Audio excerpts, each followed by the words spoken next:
अस्सलाम वालेकुम। आपको पता है कि हमने सूरह निसा स्टार्ट की है जो कि चौथे सिपारे में है, नंबर 4, और उसकी हमने तकरीबन जो हैं वो 5 आयत जो हैं वो हमने पढ़ ली थी, कल कंप्लीट की थी।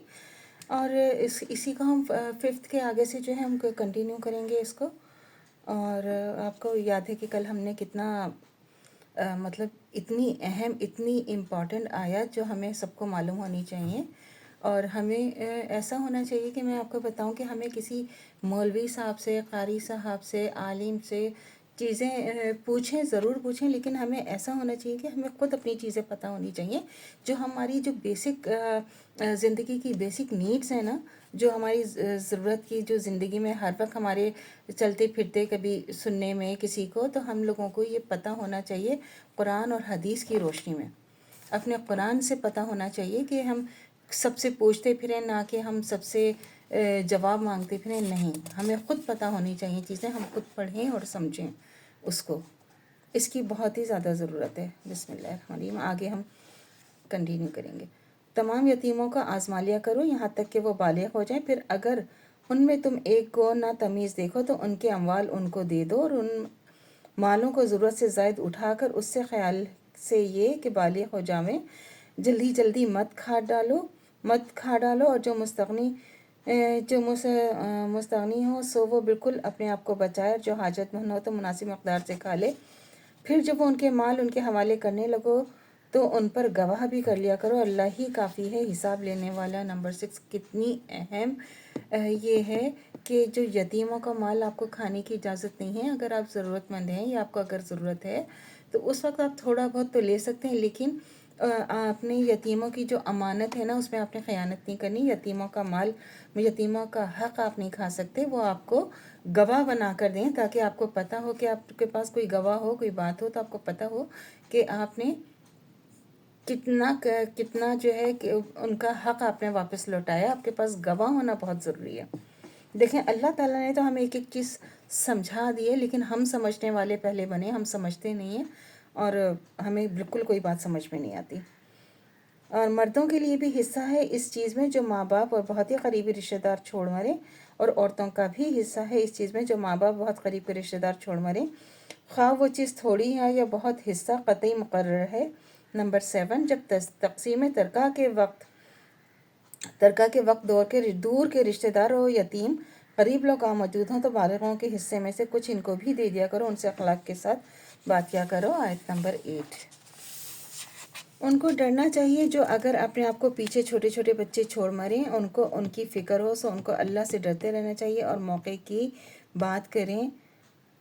नंबर 9, ये देखें, अल्लाह ताला बार बार कह रहे हैं कि आप जो हैं वो डरें। जो जिनके छोटे छोटे बच्चे हैं उनकी फ़िक्र होनी चाहिए, उनको मौके की बात करनी चाहिए। अल्लाह ताला, देखें, अल्लाह ताला तो खोल खोल के कहता है हम किस कदर नाशुक्र हैं, हम कितने गुनाहगार। अगर आप देखें तो हम शर्म से तो हम तो क़यामत के दिन अल्लाह ताला को क्या मुंह दिखाएंगे। अल्लाह ताला ने तो हमें एक चीज़ बता दी है। अल्लाह तुमको तुम्हारी औलाद के बारे में हुक्म देता है कि एक लड़के का हिस्सा 2 लड़कियों के हिस्से के बराबर है। अगर सिर्फ लड़कियां हों, गो के 2 से ज़्यादा हों, तो उन लड़कियों को तरके का 2/3 मिलेगा। अगर एक ही लड़की हो तो उसको निस्फ तरका हिस्सा मिलेगा, उसके माँ बाप यानी दोनों में से हर एक के लिए। नंबर 4, मैयत के तरके में से छठा हिस्सा यानी 1/6 है अगर मैयत की कोई औलाद हो। अगर इस मैयत की कोई औलाद ना हो और उसके माँ बाप ही उसके वारिस हों तो उसकी माँ का 1/3 हिस्सा यानी 1/3।